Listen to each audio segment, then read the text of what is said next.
വിഷമിക്കണ്ട, എല്ലാം ചെയ്തു തരാം. ആദ്യം ഒരു ചെറിയൊരു ടെസ്റ്റ് നടത്താം, കുഞ്ഞിനെ വെച്ചിട്ട് നടത്തിയിട്ട് നമുക്ക് എങ്ങനെ ചെയ്യേണ്ടതെന്ന് വെച്ചാൽ ചെയ്യാന്ന് പറഞ്ഞു.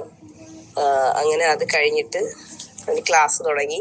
ഇന്ന് 10ാമത്തെ ക്ലാസ് ആയിരുന്നു. ഇന്നത്തെ ദിവസം അവൻ ഇംഗ്ലീഷ് കേട്ടിട്ട് എഴുതി. എനിക്ക് ഒത്തിരി ഒത്തിരി ഒത്തിരി സന്തോഷമായി.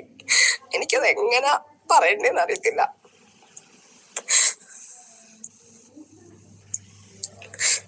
കാരണം എന്റെ കുഞ്ഞിന് ഇംഗ്ലീഷ് വായിക്കാൻ അറിയത്തില്ലായിരുന്നു. സന്തോഷം കൊണ്ട് കരഞ്ഞു പോവാ.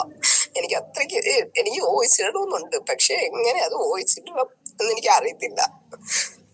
എന്റെ കുഞ്ഞിന് ഇംഗ്ലീഷ് വായിക്കുന്നുണ്ടപ്പോ എനിക്ക് ഒത്തിരി സന്തോഷമായി. ആ പഠിപ്പിക്കുന്ന സനികി എന്ന് പറയുന്നൊരു മിസ്സാ, കണ്ണൂരുള്ള മിസ്. 1 മണിക്കൂർ ക്ലാസ് എടുക്കുന്നത്. ആ ക്ലാസ്സിൽ എന്റെ കുഞ്ഞ് ടീച്ചർ പറയുന്ന ഓരോ ആദ്യം ടീച്ചർ അക്ഷരങ്ങളാ പഠിപ്പിച്ചത്. അവൻ അക്ഷരം പഠിപ്പിച്ചിട്ട് അതിന്റെ സൗണ്ട്സ് പഠിപ്പിച്ചു. അത് വെച്ചിട്ട് ചെറിയ ചെറിയ വാക്കുകൾ അവനെ കൊണ്ട് എഴുതിപ്പിച്ചു. അവന് ചെറിയ വാക്കുകൾ എഴുതി, ചെറിയ വാക്കുകൾ പറയാൻ തുടങ്ങി. അപ്പൊ അതിനുശേഷം ഇപ്പൊ അവൻ നേരത്തെ ഇംഗ്ലീഷിന്ന് കണ്ടു കഴിഞ്ഞാൽ അവൻ നോക്കത്തില്ലായിരുന്നു. പുസ്തകമൊക്കെ കണ്ടാലോ എന്തെങ്കിലും വാക്ക് കണ്ടാൽ അവൻ നോക്കത്തില്ല. പക്ഷെ ഇപ്പൊ ന്യൂസ് പേപ്പർ എടുത്താലും അതിനകത്ത് ഈ പരസ്യം കൊടുക്കുമ്പോൾ താഴെ ചെറുതായിട്ട് ഇംഗ്ലീഷ് എഴുതിക്കുന്നുണ്ട്. അതുവരെ അവൻ കഴിഞ്ഞ ദിവസമൊക്കെ ഞാൻ നോക്കുമ്പോൾ അത് വായിക്കാനായിട്ട് ശ്രമിക്കുന്നുണ്ട്.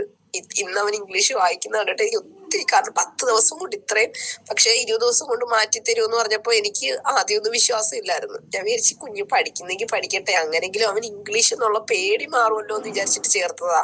അല്ലാതെ ഒരിക്കലും എനിക്ക് വിശ്വാസം ഇല്ലായിരുന്നു ടീച്ചറെ അവൻ ഇംഗ്ലീഷ് വായിക്കും എന്ന് എനിക്കൊരു വിശ്വാസം ഇല്ലായിരുന്നു.